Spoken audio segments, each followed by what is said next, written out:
Hello, and welcome to the Principles of Effective Practice for Family Relationships training. This training is going to be provided by NACCE handouts. So essentially what we're going to be talking about is how do early childhood education programs meet the challenge of engaging families in their child's early learning and development. A lot of times, especially as new providers, we get very apprehensive when talking with parents because sometimes it can be a little intimidating, right?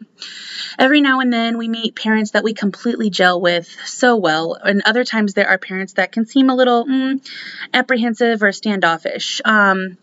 Sometimes the question is, what do I do when parents don't necessarily like talking to their providers? One of the things that we can do is like an icebreaker activity. Go up to that parent and say, hey, my name is Janisa. I am coming into the classroom to take care of your child every day. I just want to let you know that I've seen some really amazing things with your child. Where are you guys from? How did you guys get here? Are you guys from such and such place? So icebreaker activity like that would be most helpful. If the parent comes in and out really fast, please make sure that you're saying hello and have a good day, things like that. So we want to talk about the principles of effective practice. Programs invite families to participate in decision-making and goal-setting for their child. Programs like ours will invite families to actively participate in decisions concerning their child's education. Teachers and families jointly set goals for children's education and learning both at home and at school. Teachers and programs engage families in two-way communication. Like I said, those icebreaker activities are going to help you immensely in forming those relationships and those bonds with those families, and ultimately the child. Strategies allow for both school and family-initiated communication that is timely and continuous. Conversations focus on a child's education and experience as well as the larger program. Communication takes multiple forms and reflects each family's language preferences. Now, for example, if you have a family and maybe mom or dad don't speak English, or if your preferred language is not their first language, please make sure that you are being accommodating. If you have a person in your program that can speak that language, try to make that accommodation for them as best as you can to ensure that mom and dad know what's going on and that they're not just dropping a child off with some stranger. Programs and teachers engage families in ways that are truly reciprocal. Programs and families benefits from shared resources and information. Programs invite families to share their unique knowledge and skills and encourage active participation in the life of the school. Teachers seek information about children's lives, families, and communication or in communities and integrate this information into their curriculum and teaching practices. Conferences twice a year are going to happen. You'll also be able to come in and have roundtables with families to ensure that goals and developmental milestones have been reached. Programs provide learning activities for the home and in the community as well.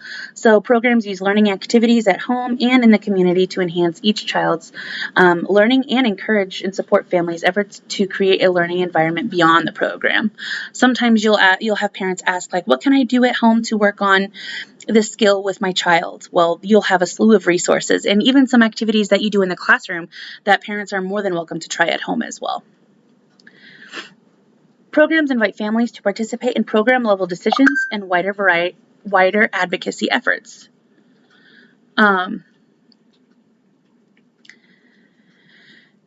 We have a Parent Advisory Council, otherwise known as PAC, and if you are a parent in the program, you are more than welcome to come to these meetings. The PAC Council or the PAC committee is a group of parents that are highly involved in the program level decisions and wider advocacy efforts for our children. Programs invite families to actively participate in making decisions about the program itself. Programs also invite families to advocate for early childhood education in the wider community. Programs implement a comprehensive program level system of family engagement. Programs institutionalize family engagement policies and practices and ensure that teachers, administrators, and other staff receive the supports they need to fully engage families. Remember, when you are trying to form relationships with families, get to know the families on a personal level. This doesn't mean that you have to be best friends. This does not mean that you have to sugarcoat things, because trust is based off of honesty and transparency. So when we talk about getting to know families, we want the families to understand that we are on their side. We are here to support them. Use a strength-based approach when talking with the families about their children or child.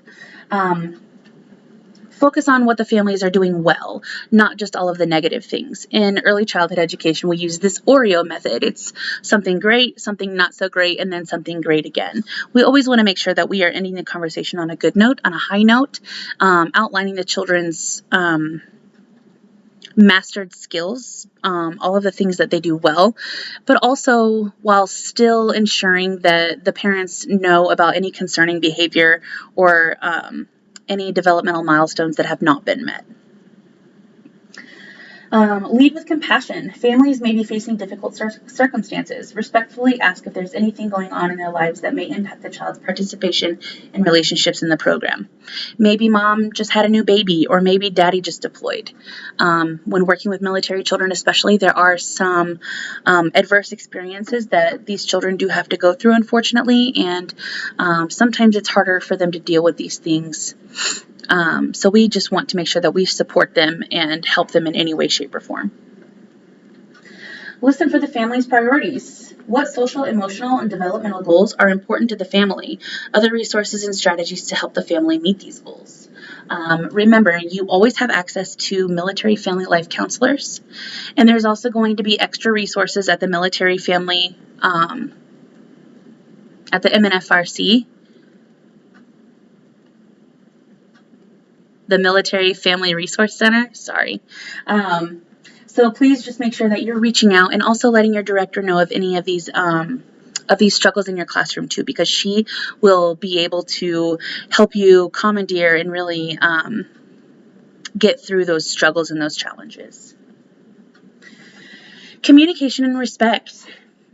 Call families with good news and accomplishments and not just the problems. Oftentimes we don't get chances to call, but write down a list of all of the achievements that child made throughout the day. Oftentimes we only think on the negative things because those are the things that stick to our minds the most. Remember, when we are talking about concerns with families, it's important to understand the setting and respect confidentiality, and not sugarcoat, but be very respectful of the information that you are relaying. Get to know each family, greet them by name, and customize your in-depth interactions. Avoid scripts or one-size-fits-all strategies. Remember, we always want to say hello and goodbye to our parents. We don't ever want them to feel like we're ignoring them in the classroom, treating them as people and parents, and not just as warm bodies. So also make sure that you're listening and validating families' feelings. You don't have to solve every problem for these families. We're not asking you guys to be family counselors, but we are asking you guys to say, I hear you, I understand. How can we get to point B?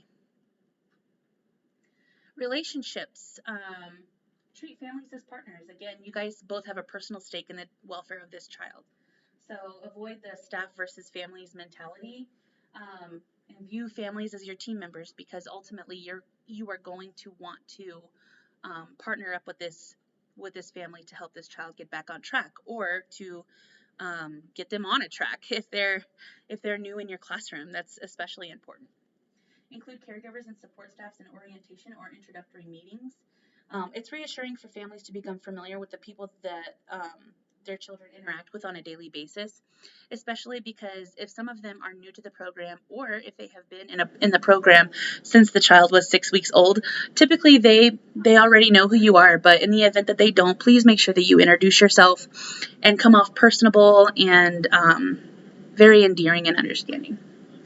Families are the subject matter experts. I don't care who you are, you're never going to tell a mom that you know better about her child than her. So please be mindful and respectful of your viewpoints, and also listen in on mom as well. Active listening is going to help you, and that will lead to greater success when also building the relationship with that mom.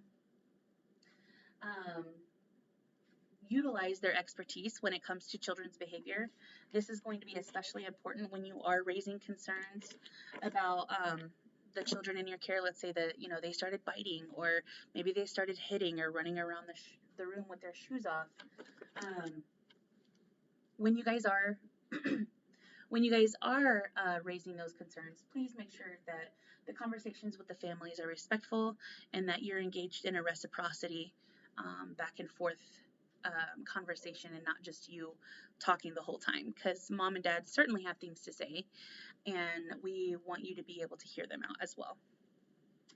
We want to recognize the goal of the conversation, sometimes focused on the shared goals and supporting the family, addressing the issues, and generating ideas and gathering information about maybe what that family does at home to help with potty training, or what does that family what does that family do at home to help with those emotional outbursts. Incorporating those strategies in the classroom, if appropriate, will also help the child understand that everybody is on the same page. Again, consider the setting. The time and location of a conversation can impact the outcome. If you are addressing a concern to a family in front of other parents, the outcome of that conversation may not be as positive as you want it to be. You have to respect the family's privacy when talking about their children to them. If in the event you're trying to tell somebody that their child spit in your face today, just as an example, you may probably want to discuss that in private, so that way the parents aren't embarrassed of their children's behavior, or they don't lash out in a negative way at you.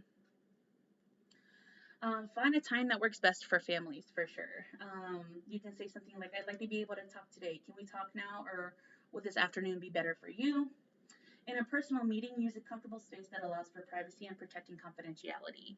Seated side by side outside of the areas where others can hear, including other children and youth. You don't ever want to talk about a child in front of the parent to them, okay? Sometimes you may consider refining your approach.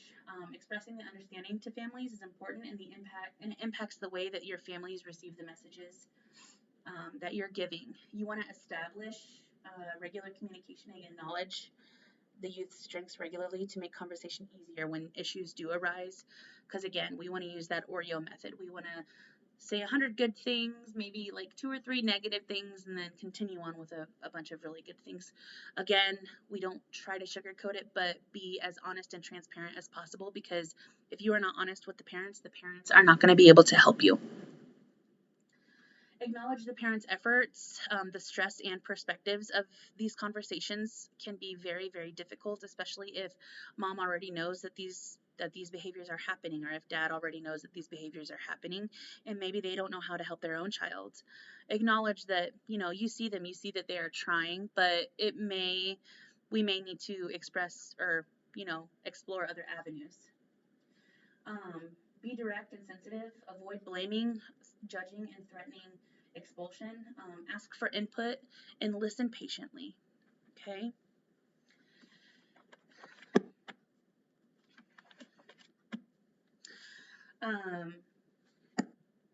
If you guys have any questions ever, or a situation arises where you don't know how to handle it, please contact your training and curriculum specialist or your director for more information. Thank you so much, and have a wonderful day.